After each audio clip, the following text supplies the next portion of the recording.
आइए वर्ण विक्षेपण चैप्टर में एक मोस्ट इम्पोर्टेंट क्वेश्चन पढ़ते हैं जिसे बिहार बोर्ड 2013 में भी पूछा गया था। क्वेश्चन है, प्रकाश किरण के लिए न्यूनतम विचलन की स्थिति से आप क्या समझते हैं।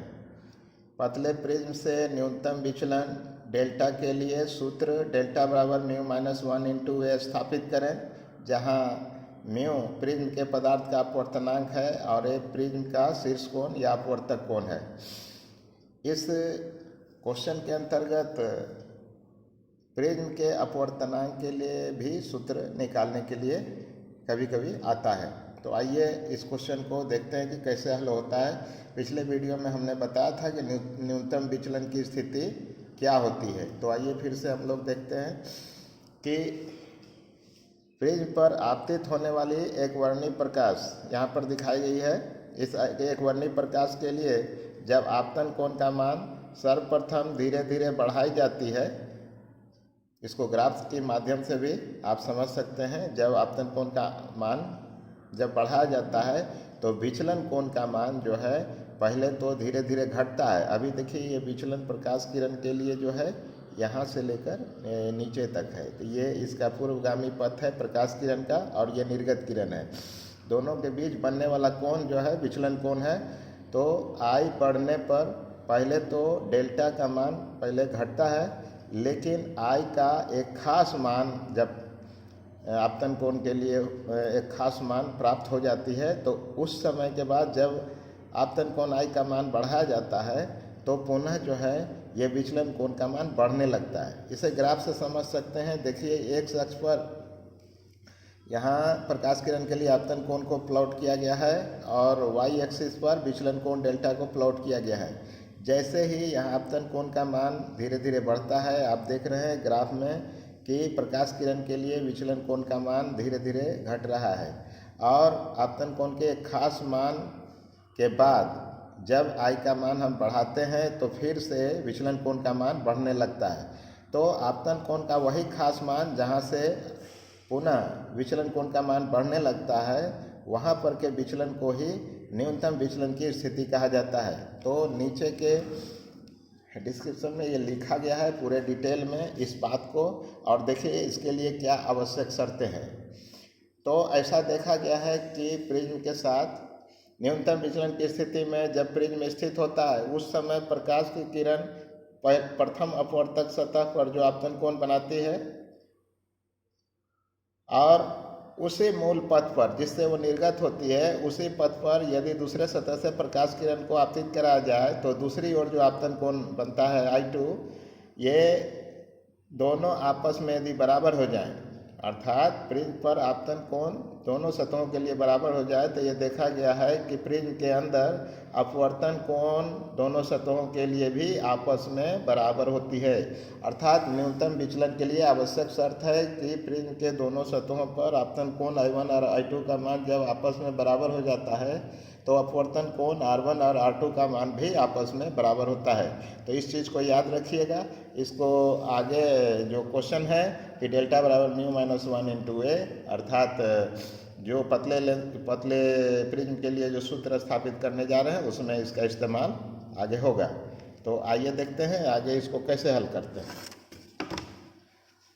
तो यहाँ पर आप देख रहे हैं कि प्रिज्म के अपवर्तनांक म्यू को भी निकालना है तथा पतले प्रिज्म से प्रकाश किरण के लिए न्यूनतम विचलन डेल्टा का भी व्यंजक प्राप्त करना है। तो देखिए यहाँ पर एक चित्र हम बनाने की कोशिश करते हैं जिसकी मदद से ये सूत्र स्थापित होगा।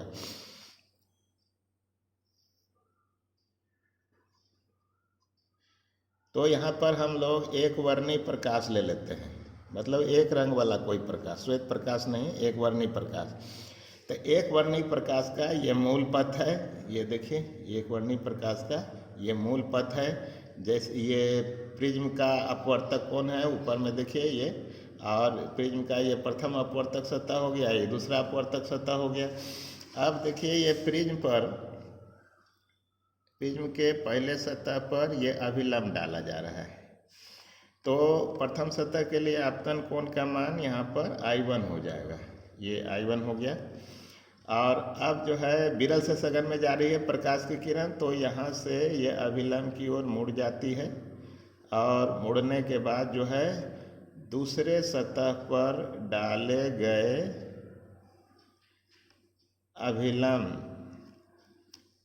से दूर विचलित हो जाती है। इस प्रकार से दूर विचलित हो जाती है, क्योंकि सघन से विरल की ओर प्रकाश की किरण जाएगी तो निश्चित तौर पर डाले गए अभिलंब से दूर विचलित हो जाएगी। अब मान लेते हैं ये पथ जो था ये पी क्यू, इसको आर मान लेते हैं, पी क्यू आर और ये एस। यदि इसी निर्गत किरण के पथ में यदि उल्टा मतलब दूसरे सतह से प्रकाश की किरण आपतित कराया जाता तो दूसरे सतह के लिए यह आपतन कोण I2 होता और दूसरे सतह के लिए अपवर्तन कोण ये R2 होता। तो इसी प्रकार पहले सतह के लिए आपतन कोण I1 है तो पहले सतह के लिए अपवर्तन कोण अंदर में ये R1 होगा। तो यहाँ पर देखिए और है क्या कि मान लिया कि दोनों अभिलंब एक दूसरे से ये O बिंदु पर मिल रहे हैं और निर्गत किरण जो है वो पूर्वगामी किरण को O डैश बिंदु पर काटती हुई प्रतीत हो रही है। और ये देखिए ये आपका प्रकाश किरण का ये मूल पथ था। तो मूल पथ से निर्गत किरण जितने कोण से विचलित होती है इसे ही हम लोग क्या कहते हैं, विचलन कोण। या और ये विचलन कोण हम लोग का डेल्टा है, इसी का मान निर्धारित करना है। तो आइए देखते हैं कैसे निर्धारित होगा। तो यहाँ पर देखिए ज्यामिति से ये जो किरण आगे जा रही है और ये अभिलंब है तो इधर का कोण I1 है, तो दूसरी ओर भी ये पूरा कोण जो है यहाँ से यहाँ तक देखिए, यहाँ दिखा रहे हैं आपको, तो ये I1 होगा। तो I1 में से ये R1 वाला टर्म को घटा लें तो शेष बचा हुआ ये जो कोण है वो कितना हो जाएगा, तो यहाँ पर हो जाएगा I1 माइनस R1, ये कोण हो जाएगी I1 माइनस R1। इसी प्रकार दूसरी ओर देखते हैं, इधर I2 है तो इधर का भी पूरा कोण I2 ही हो जाएगा, इसमें से R2 घटा लीजिए तो शेष बचा हुआ कोण हो जाएगा I2 माइनस R2। तो ये दोनों तरफ का ये कोण हो गया, ठीक है। तो आइए इसको अब कैलकुलेट करते हैं। तो कैलकुलेशन में ये हम लोग मानते हैं कि माना, इसको नाम भी दे सकते हैं आपको, माना ABC प्रिज्म का A शीर्ष कोण है, प्रिज्म का अपवर्तनांक म्यू है, प्रिज्म से प्रकाश किरण का विचलन कोण, प्रकाश किरण का विचलन कोण डेल्टा है। प्रथम सतह से आपतन कोण बराबर I1, अपवर्तन कोण बराबर R1 तथा दूसरे सतह के लिए आपतन कोण बराबर I2 तथा अपवर्तन कोण बराबर R2 है। देख रहे हैं, तो ये पूरा जो डेल्टा कोण है यही ना है डेल्टा, ये वाला जो कोण आपको दिख रहा है यही डेल्टा है। ये लिखिए दूर में या नज़दीक में, ये कोण आपको क्या है, ये आपको डेल्टा है। तो आप ध्यान दें, ये कोण जब डेल्टा है तो हम जानते हैं किसी भी त्रिभुज के बाहर का कोण बहिष्कोण अपने अभिमुख अंतः कोणों के जोड़ के बराबर होता है। अतः चित्र में ज्यामिति से विचलन कोण विचलन कोण डेल्टा, मतलब बहिष्कोण डेल्टा अपने अभिमुख अंतःकोणों के जोड़ के बराबर होगा। तो डेल्टा बराबर हो गया I1 minus R1 plus I2 minus R2। तो देखिए ये I1 माइनस R1 है, ये I2 माइनस R2 होगा। तो आगे देखते हैं, सब I1 को एक जगह कर लेते हैं। तो डेल्टा बराबर हो गया I1 प्लस I2, अब माइनस कॉमन ले लेते हैं तो R1 प्लस क्या हो जाएगा R2। इस प्रकार से इसको समीकरण नंबर 1 मान लेते हैं। अब आइए देखते हैं नीचे का जो त्रिभुज है। अब त्रिभुज QOR में, नीचे त्रिभुज में देख लिए आप ये वाला, इस त्रिभुज में आप तीनों कोणों को जोड़िएगा तो 180 डिग्री होगा। तो R1 प्लस R2 आप प्लस, देखिए ये कोण को क्या लिखिएगा, QOR बराबर 180 डिग्री, ऐसा लिखिएगा। इसको समीकरण नंबर 2 मान लेते हैं। अब इस चित्र को ध्यान से देखिए तो एक चतुर्भुज दिखाई देगा AQOR, AQOR, ये चतुर्भुज दिखाई दिया। और इसमें ये कोण तो लंब है और ये जो ऐसे लंब आया है ये भी क्या है, लंब है। तो आमने सामने का दोनों कोण जो है 90-90 क्या होगा, 180 हो जाएगा। तो शेष बचे हुए कोण का योगफल भी 180 होगा। अतः चित्र के अनुसार A प्लस ये वाला कोण, अर्थात देखिए चतुर्भुज AQOR में A कोण, केवल A लिखेंगे, कोण लिखने की जरूरत नहीं है यहाँ पर। A प्लस कोण, यहाँ पर कोण लिखिए QOR, दोनों कोणों का जोगफल क्या होगा, 180 डिग्री हो जाएगा। तो कोण A प्लस QOR ये 180 डिग्री हो गया है।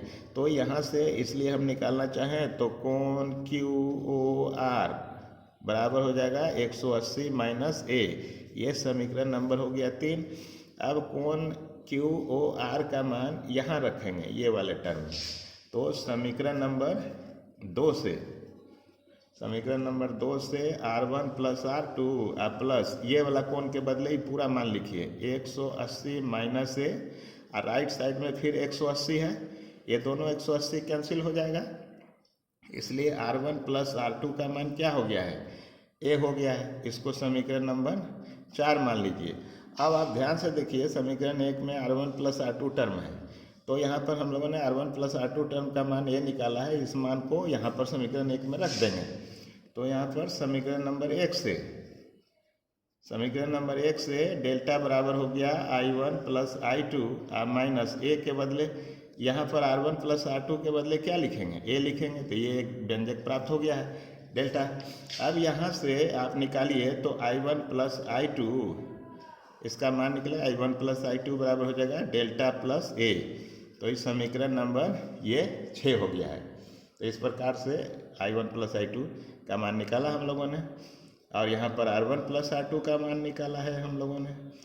लेकिन न्यूनतम विचलन के शर्त के अनुसार, न्यूनतम विचलन के शर्त के अनुसार I1 बराबर I2, अब दोनों बराबर है तो एक को नाम दे देते हैं इसमें I। तो क्या शर्त है, R1 बराबर R2, अब दोनों बराबर है तो एक नाम दे दिया R। इस प्रकार से आप देखते हैं समीकरण नंबर, देखिए यहाँ पर 6 है, तो समीकरण नंबर 6 से, समीकरण नंबर 6 से I1 के लिए भी I लिख दीजिए, I2 के लिए भी I लिख दीजिए। तो क्या हो जाएगा, डेल्टा प्लस A। तो I और I मिलके क्या हो जाएगा, 2I बराबर क्या हो जाएगा, डेल्टा प्लस A, ऐसा हो जाएगा। ठीक, अब यहाँ से आप I का मान निकालिएगा। तो यहाँ से आप I का मान निकालिए, इसलिए I बराबर क्या हो जाएगा, delta plus A by, I बराबर डेल्टा प्लस A बाय क्या हो जाएगा, 2। तो न्यूनतम विचलन की स्थिति में जब I1 I2 बराबर हो, R1 R2 बराबर हो, तो आप डेल्टा बराबर डेल्टा M भी लिख सकते हैं या फिर डेल्टा ही छोड़ सकते हैं, कोई दिक्कत नहीं है। तो इस प्रकार से अगला समीकरण का नाम हम लोग लिख देते हैं समीकरण नंबर 7। अब आइए आगे देखते हैं, एक और जो हम लोग इक्वेशन निकाले थे, आपको याद होगा कि समीकरण नंबर 4 है। समीकरण 4 को आप ध्यान से देखिए, ऊपर में है समीकरण 4। तो समीकरण 4, तो समीकरण नंबर 4 से। तो R1 के लिए भी R लिख देते हैं, R2 के लिए भी R लिख देते हैं, तो यहाँ A लिख देते हैं, तो 2 गो R हो गया, 2 गो R बराबर A हो गया। इसलिए R बराबर क्या हो जाएगा, A/2 हो जाएगा। इस प्रकार से समीकरण नंबर 8 हम लोगों ने निकाल लिया है। तो I का मान और R का मान हम लोगों ने निकाल लिया है। अब प्रिज्म का अपवर्तनांक म्यू हो तो पता है कि विरल से सघन की ओर जाने वाली प्रकाश किरण के लिए स्नेल के नियम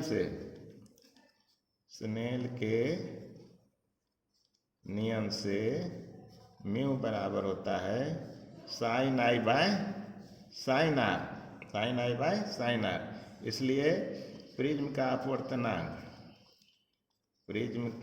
अपवर्तनांक का सूत्र हो जाएगा म्यू बराबर साइन तो लिख ही दिया, और आई जो निकाला है आपको याद है, समीकरण ये 7 में निकाला है, तो इसका मान डेल्टा प्लस ए बाय क्या हो जाएगा, 2 हो जाएगा। अब बटे फिर से देखिए यहाँ नीचे में क्या है, साइन आर है, आर का मान कितना निकाला, a/2, तो ये व्यंजक हो गया। ये देखिए प्रिज्म के अपवर्तनांक के लिए व्यंजक हम लोगों ने निकाल लिया है। बिहार बोर्ड में इसको एक बार पूछा भी है अपवर्तनांक तक ही निकालने के लिए, लेकिन कई बार जो है वो विचलन कोण निकालने के लिए पूछता है। तो आइए देखते हैं, पतले प्रिज्म के लिए अपवर्तक कोण ए का मान काफ़ी छोटा होगा, ए तथा डेल्टा काफ़ी छोटे होंगे। आप मैथ के विद्यार्थी हैं तो आपको यह समझ में आती होगी कि यदि साइन थीटा का मान काफ़ी छोटा हो तो उसे केवल थीटा लिखा जा सकता है। तो समीकरण नंबर 9 से म्यू बराबर साइन को छोड़ करके केवल डेल्टा प्लस a/2 लिख सकते हैं, और नीचे में देखिए साइन को छोड़ के a/2 लिख सकते हैं। तो आइए यहाँ देखते हैं, तो म्यू बराबर हो जाएगा डेल्टा प्लस a/2, इसको पलट दीजिए तो 2/a हो जाएगा, 2 काट दीजिए, तो यहाँ म्यू बराबर डेल्टा प्लस a/a हो जाएगा। तो आगे देखते हैं, म्यू बराबर इसके लघुत्तम को तोड़ दीजिए, डेल्टा बाय a प्लस हो जाएगा a/a, तो a/a काट दीजिए, तो म्यू बराबर हो जाएगा डेल्टा बाय a प्लस 1, तो 1 को इधर लाइए तो म्यू माइनस 1 बराबर हो जाएगा डेल्टा बाय a। इसलिए न्यूनतम विचलन डेल्टा बराबर क्या हो जाएगी, म्यू माइनस 1 इंटू a। इस प्रकार से हम लोगों ने पतले प्रिज्म से प्रकाश के लिए न्यूनतम विचलन का सूत्र डेल्टा निकाल लिया है। कभी कभी ऑब्जेक्टिव में पूछता है कि प्रकाश किरण के लिए न्यूनतम विचलन प्रिज्म से जो होता है वो किन किन बातों पर निर्भर करता है। तो यहाँ पर देखिए, म्यू पर निर्भर किया और ए पर निर्भर किया। म्यू क्या है, प्रिज्म के पदार्थ की प्रकृति बता रहा है, अर्थात अपवर्तनांक, और ये प्रिज्म का शीर्ष कोण है। तो याद रखिएगा कि प्रिज्म के पदार्थ के अपवर्तनांक पर और प्रिज्म के शीर्ष कोण पर ये विचलन कोण निर्भर करता है। तो आशा है बच्चों इसको आपने समझ लिया होगा, और वीडियो को कई बार देखें और उसको भली बातें याद करें। ये बहुत इम्पोर्टेंट क्वेश्चन है, इसको ज़रूर से ज़रूर तैयारी कीजिएगा बोर्ड परीक्षा के लिए। धन्यवाद।